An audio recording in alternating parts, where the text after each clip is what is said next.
Hello friends, नमस्कार। मैं मिथिलेश चौधरी।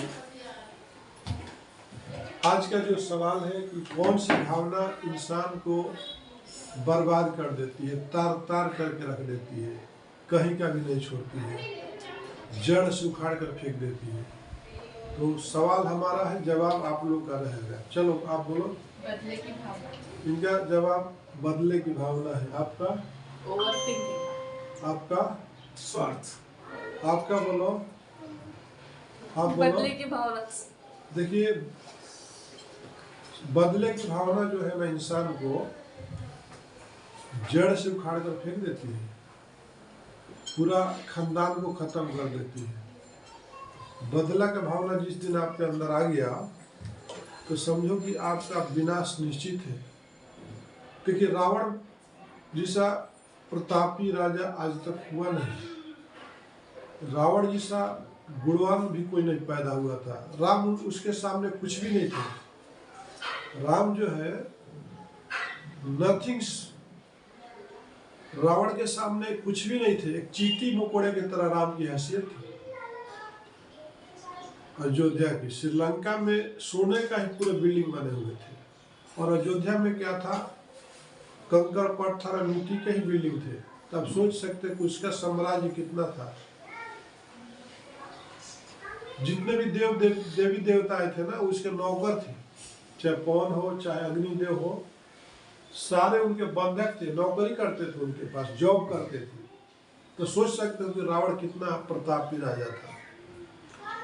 लेकिन एक ही मिस्टेक ने, बदले की भावना ने, तो सोने की नगरी को जला के राख कर दिया। उसके साम्राज्य को, 100 पुत्रों को विनाश के लीला में रचा दिया। कैसे? जब सीता जी का वनवास होता है राम का, तो सीता जी या लक्ष्मण, राम जंगल में जाते हैं और वहां पर सुपनेखा घूमते हुए आती है, और सुपनेखा को श्री रामचंद्र और लक्ष्मण की जो मूरत है, मासूम मूरत पसंद आ जाती है। हकीकत बात है, कोई भी लड़की जो है ना, अपने जीवन साथी जो है ना, सीधे साधे लोगों को बनाना चाहती है। मतलब जो न गजेड़ी हो, न भागेड़ी हो, न शराबी हो, न कल छपट हो, न गुंडा हो, न बदमाश हो, और स्टाइलिश लोगों को कोई भी लड़की पसंद नहीं करती। जो देखती है कि हमको हमारा जो शौहर है, हमारा जो हस्बैंड है, हमारा जो लाइफ पार्टनर है, बहुत सिंपल लाइफ वाला होना चाहिए, जो हमारा केयर करे, दूसरे का नहीं। सुपनेखा को अंदर से राम लक्ष्मण को देख एक भावना आती है कि काश मैं इन लोगों से शादी कर लेती तो हमारा जीवन धन्य हो जाता। उसमें उसकी बुराई ही क्या थी। कोशिश करती है, लेकिन राम लक्ष्मण के पास भेजते हैं, लक्ष्मण राम के पास भेजते हैं, और राम बोलते हैं कि मैं तो ऑलरेडी शादीशुदा हूँ, देखो सीता जी मेरी पत्नी है, लक्ष्मण के पास जाओ। तो ये कोई भी उसका मजाक दोनों बना के रख देते हैं। वहां पर लक्ष्मण का भी सरासर गलती है। अब एक तरफ देखा जाए तो अनेकों रात में तारे दिखाई देते हैं, लेकिन प्रकाश तो चंद्रमा ही करता है। उसी तरह से महाभारत में भी राम लक्ष्मण भरत शत्रुघ्न 4 भाई थे, लेकिन साम्राज्य किसका नाम आया? राम का ही आया। लक्ष्मण को हमेशा गुस्सा ही आता था। भरत अपने आप को अपने राज्य में ही सीमित रह जाते हैं, और नकुल सहदेवा का तो कोई नामो निशान नहीं है। ठीक है, तो वहां पे जब सुपनेखा का लक्ष्मण गुस्सा में, बहुत गुस्सा वाले थे, नाक काट देते हैं। अगर मान लीजिए आज का ही डेट में अगर आपका बहन के साथ कोई छेड़छाड़ करता है, तो आपके अंदर आग तो आती है ना, बदलेगी नहीं आएगी? चाहे आप कोई बहन बेटी आपको बाजार में गया, किसी के पास गए, उसको कोई छेड़ता है और रोते हुए आपके पास आएगी, तो आप बिल्कुल बर्दाश्त नहीं करते हो। तो रावण कैसे गलत हो सकता था उस टाइम में? उसकी बहन का तो नाक काट दिया गया था। वो पूछता है कि मेरा बहन का नाक कौन काट दिया? रावण जाता है, जाने के बाद सीधा उसने देखा कि कुटिया में कोई नहीं है। जाता है और देखता है कि कुटिया में कोई नहीं है, और कुटिया में जाने के बाद क्या करता है? देखता कि ये मेरे बहन का जो है नाक काट दिया, अब मैं इसकी जो है बीवी को उठा करके लेके चलता हूँ। तो वही सीता जी का अपहरण कर करके लेके जाता है। तो देखिए बदले की भावना आ गई तो उसका विनाश हो गया। क्या हो गया? उधर बाली को क्या हुआ? सुग्रीव को हो गया कि बाली से बदला लेने की भावना, वहां पर भी दोनों का साम्राज्य खत्म हो गया। आगे समझ में? तो इंसान के जो है बदले की जो भावना है ना, इंसान को जड़ से उखाड़ कर फेंक देता है। तो हमें बदले की भावना नहीं आना चाहिए आपके अंदर। आपका सामने वाला कितना भी नुकसान कर दे, लेकिन आपको उसके नुकसान के बारे में नहीं सोचना चाहिए। जो तो के कांटा बोए ताह बोए फूल, अब फूल के फूल है बाके है त्रिशूल। बोला जाता है कि आपके लिए जो गड्ढा खोदता है वो गड्ढा में कहीं ना कहीं खुद गिरता है। तो ये हमारे अंदर इंसानियत है। और जिसने भी इतिहास को रचा है ना सर, उसके अंदर पेशेंस देखा गया है। जैसे श्री रामचंद्र को कभी गुस्सा नहीं आया, इसलिए इतिहास को रच दिए। उधर श्री कृष्ण को देखोगे तो उनको कभी गुस्सा नहीं आता था, इसलिए उन्होंने इतिहास को रच दिया। कभी बदले की भावना नहीं आया। तो जितने भी लोगों के अंदर बदले की भावना नहीं थी, उन्होंने इतिहास को लिख दिया। तो आपको जो है बनाने वाले, बिगाड़ने वाले ऊपर वाले हैं। और आज जो है सेकंड जो है धनतेरस है और कल लक्ष्मी का पूजा है।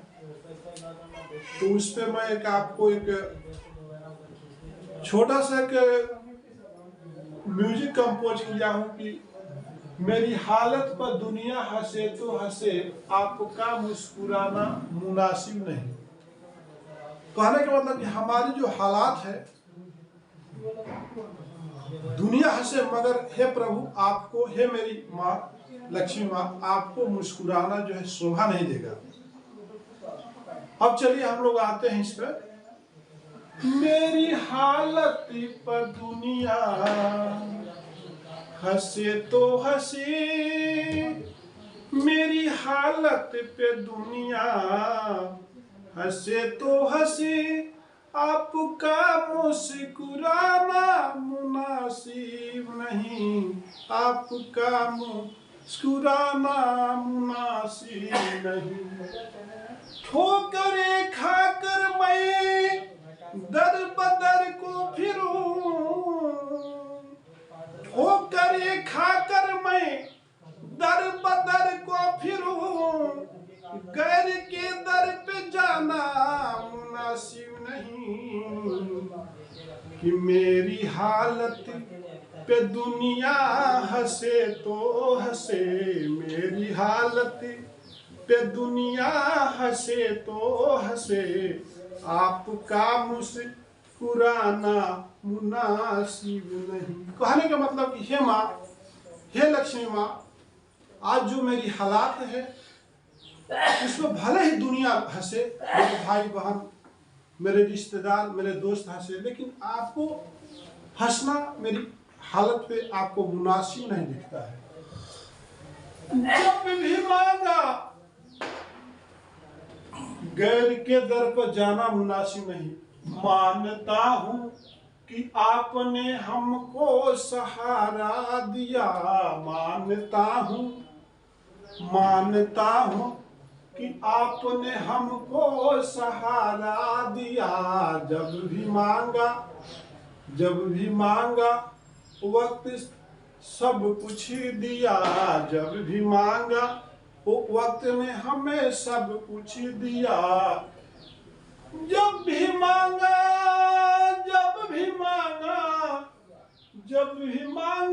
तो वक्त ने हमें सब कुछ दिया। हम गरीब पर आपने बहुत ही रहम किया, हम गरीबों पर आपने बहुत रहम किया। आज तकलीफ में छोड़ के जाना मुनासिब नहीं। माना कि आपने हमको बहुत सहारा दिया, आज तकलीफ में छोड़ के जाना मुनासिब नहीं।